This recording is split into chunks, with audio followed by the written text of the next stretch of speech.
I haven't shaved. I'm not used to having to shave every day by myself.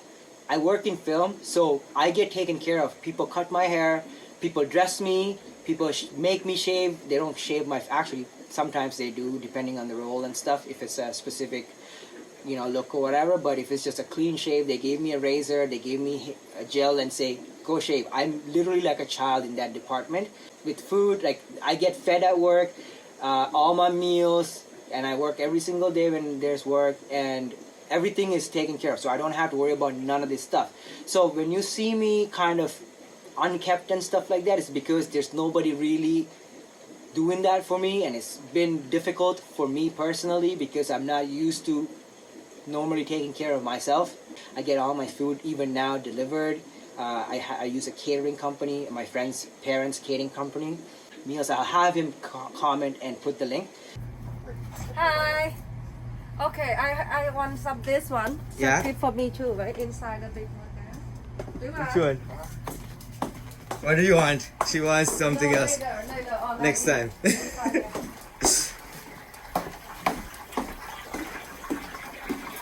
this one. You're gonna come back for those? Yes. All right. I'm not gonna sell those to anybody else. Yeah, keep for me. Yeah. Keep So that. you took all the fish that was in this tank, Yeah. and all the fish that was in this tank, Yeah. and all the fish that was in the tank outside. Yeah. When you have to just call me. This kind, give me later. I will. I need some discus from you, okay? Yeah, you want some discus. And I need some the Ultim that size. Okay. That size. Okay, that's Okay. Oh yeah. How many fish you have in there, Billy? 300? 300? Over 300. Over 300? You guys happy? Yeah. Yeah. Very happy? Yeah. Okay, good.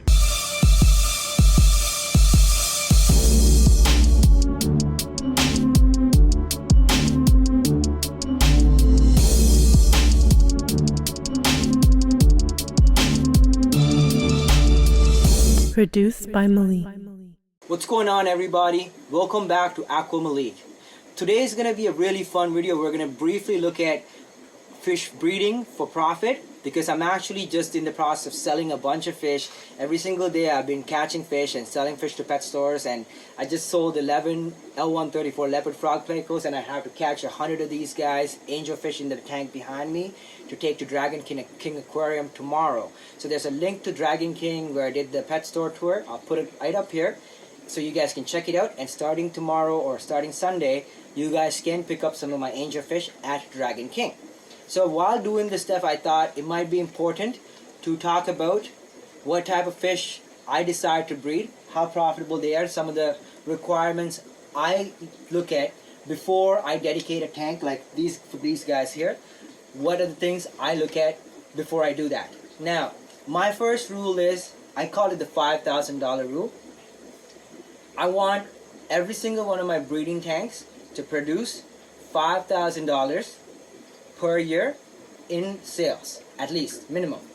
Now, so before I decide what fish I'm going to keep, I look at, obviously, if I can breed them, can they be breed in my water and all that stuff. Once those are all there, I also talk to the pet store owners and managers that I'm friends with and find out that if they can actually take a good portion of my production before I go into the business, or before I pick a species. For example, these guys are very high in demand. I have several pet stores that buy 100 plus every month, and I also grow out a couple of hundred of these guys to not adult but sub-adult size, almost breeding size, and I sell them at between $20 and $45, $50 depending on the size.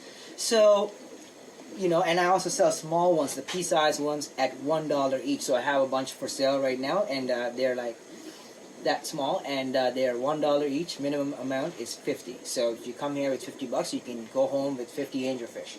So that's great, right? The $5,000 rule essentially is, how many fish do I have to sell to make the $5,000 within a year? And how easy is it for me to sell, right? So that's what I think about.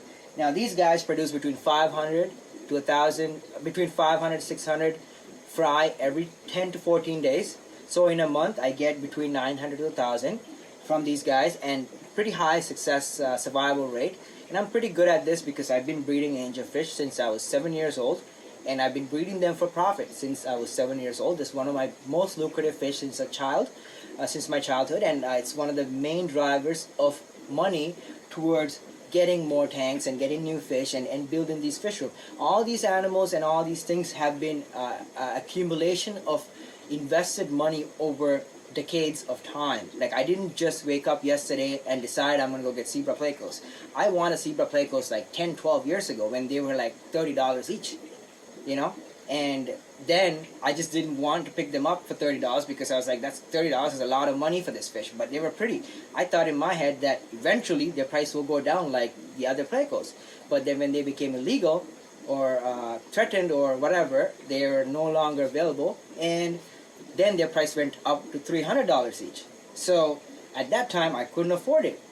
12 years later, I now have a group of zebra plecos and I'm breeding them, right? Same thing applies to all my other fish. I wanted the L134s for 10-12 years. It's like a long time process, so it's not something that's going to happen overnight. These fish are 5 years old, you know. I've had them for 4.5 years, and they're producing regularly now and last year, but it took them about a year to get their act together before they started actually getting their fry. So these are things that you might have to overcome with that particular side of things. So that's something each person has to decide. The next thing, I think what's most important once you figured that out, is the selling aspect. So for me, these guys sell, you know, to make $5,000, I would have to sell 1,000 fish at $5 each. Okay? So that's 2 clutches. I grow them out for a few months. And how long does it take for me to sell 1,000 fish? Now, in my case, it's quite easy because I sell 200-300 to an individual pet store, and each store will, like, when Kim, the dragon lady, that's what I call her, Kim Maya, if you're watching, when she comes from Dragon Aquarium, she literally picks tanks. She doesn't pick fish. She says, I want this tank, I want this tank, and I want this tank. So I'll sell her 3 tanks full of fish. Oh yeah. How many fish you have in there, Billy? 300? 300? Over 300. Over 300? You guys happy? Yeah. Very happy? Yeah. That works for me. So yes, I'm definitely breeding angelfish. Same thing I look at when it comes to plecos. I have a waiting list for all my plecos, and I have several pet stores that are willing to buy my plecos at a premium price and sell them for me because they don't have supplies of these animals. So I do have people willing to buy these animals. So that's one of the things I think about before picking these up, right? The next thing is I breed Neo-Caridina shrimp. Same thing. How many shrimp do I have to sell at $2 for me to make $5,000 from my shrimp tank in 1 year? So I would have to sell 2,500 shrimp. Can I do it? Yes. Some of the pet stores that I sell shrimp to buy 500 at a time. So 5 trips to that pet store would sell me my $5,000 worth of shrimp, right? Great. So shrimp are lucrative for me, right? Now, the same thing I look at when it comes to my Congo tetras. I'm actually not breeding Congo tetras. I'll put some B-roll of my breeding group. I have a breeding group that's worth several $100s. They're 4 to 5 years old. These are display fish, and they're in a tank on the ground level in my fish room that is kind of dirty. I'll put some B-roll footage so you see exactly how they look right now, right? And not because like I'm neglectful, just because there's a lot going on, and I haven't bred those since summertime, and I only bred about 20 fry just to add to my group. If they didn't make it, I didn't care. The group is still there. Why am I not producing them just like I'm producing the angelfish? Because I cannot make that 5,000 from those guys. So I'm keeping them. Obviously, they're my pets. They're some of the fish I like to keep. So they're a personal collection animal that's in my collection. But they're not really a lucrative breeding fish for me. They do sell for like $18 or $19 when they're an inch long. So they are quite lucrative.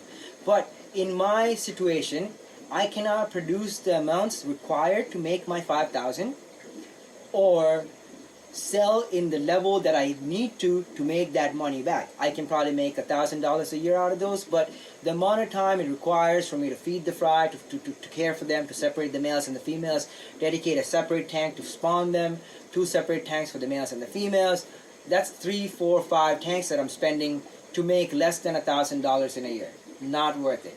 Whereas I can have a group of L340s in one tank, let them do their thing, have even other fish breeding in there like a discus or angels or something, and still have 100 fry at the end of the year, which I can sell for $50 each, which is essentially what they've done for me this year. I have over 100 L340s that were born this year that are selling for between $40 and $50 each, and they're selling like hotcakes. So not a problem to make my 5,000, and it's quite worth it for me to dedicate that tank for them. Same thing applies for my other Plecos. That's why I'm breeding a lot of the Plecos. And my Corydorus rack, again, the Corydorus are more of a personal endeavor for me. I do want to breed some of the nicer stuff, but with that rack, for example, there's 12 groups. If I can make between $500 to $1,000 without me spending any work in terms of collecting eggs or having to separate them or anything like that, just put the fish, feed, and change water, then great. It's a project that I'm testing out, and I'm not investing all my tanks or my money into that because obviously it's not as lucrative as these guys. Now, you guys might want to think, okay, I sell so much angelfish, they're so lucrative, why am I not breeding more? I have one breeding pair of angelfish. This is the only pair of angelfish that are breeding in my facility this whole year. I sold all my other breeding angelfish. Why is that? Because if I bred more than this, then I can saturate my market. That's something you really have to pay attention to. A lot of people think, hey, if the pet store is taking 300 fish, I'm going to give them 300 fish. What ends up happening is the pet store will take 300 fish and it'll take them 3 months to sell that 300 fish. So it might take them 4 months to call you back and ask for more fish. You know what I mean? So it's better to give them 50 fish every month, sells out in 2 weeks, they come back for another 50 more, they go drop it in the tank, sells out again in 2 weeks. And the people are always coming back because they come back and they see the fish, next week they come back, the fish are gone. So they're like, holy shit, next time, as soon as I see it, I need to buy it, you know? And they do. So they sell out faster, and this has worked for me. And like, I had a business partner in the past. We used to breed German blue rams, and we were selling about 300 to 400 German blue rams a month. We had 3 pairs, okay? 3 breeding pairs, and they're quite prolific. And it was quite sustainable. We were selling angels about 1,000 and about 300 to 400 blue rams a month to all the pet stores in Toronto. So my partner decided that we should breed more blue rams. I said, it's not going to work. Just because we have more doesn't mean more will sell. We are just going to saturate the market. But he convinced me to keep 7 or 8 more pairs. So we ended up with 10 full breeding pairs, and we were producing quite a bit more. So the pet stores that were buying 50 or 100 at a time were asking to buy 200, 300. Initially it was quite amazing because we were selling 100 to them, now they're buying 300 or 200. Great. But they saturated their market just like we saturated our market. Within 2 months, they're not selling any more blue rams. So their tanks are still full of blue rams. So when we called them back, they couldn't take anymore. So now, all of a sudden, I'm stuck with 3,000, 4,000 blue rams that are growing up with nothing to do with them, right? So I had to figure out, stop breeding, separate the pairs. By that point, we were overrun by these fish. So you don't want to overproduce. Produce less than what you can sell. I can sell 1,000, I'm producing 900. Because then I know that every single one of my 900 are sold. Same thing applies to all my other fish. All my Plecos are already sold before they're even born. Because I have a waiting list, I have demand, I have pet stores waiting for my animals, and I can't supply them because I don't have enough production. Therefore, my fish are always in demand. Okay? So that's something to consider. And also, the more expensive stuff is harder to sell. The stuff that sells is things that are under $50. If they're over $100, it's quite hard to sell because not a lot of people are willing to spend $100 on a fish that they might not be able to keep alive. So that's something to consider, and I think that's what I want to cover in this video. If there's questions, please comment below. I'm going to have follow-up videos on this as I think of more things, but I believe the $5,000 rule was a really good thing for me because I've had my own very lucrative business to rely on in times of need. Not really complaining. I'm quite grateful to God for that, and just wanted to share that information and knowledge with you guys. Hope this helps one of you guys or many of you guys out with your own breeding for profit endeavors. Just because somebody else is breeding a particular fish and being successful with it does not mean that every single person is going to be successful at breeding and selling those particular fish. It depends on your own market and your own region, so really pay attention to that and do some research. And hope you guys learned something from this, and help out in your own breeding for profit endeavors. And I hope you guys great success in your fish breeding endeavors. As always, thank you so much for love and support. I'll see you on the next video. God bless you all.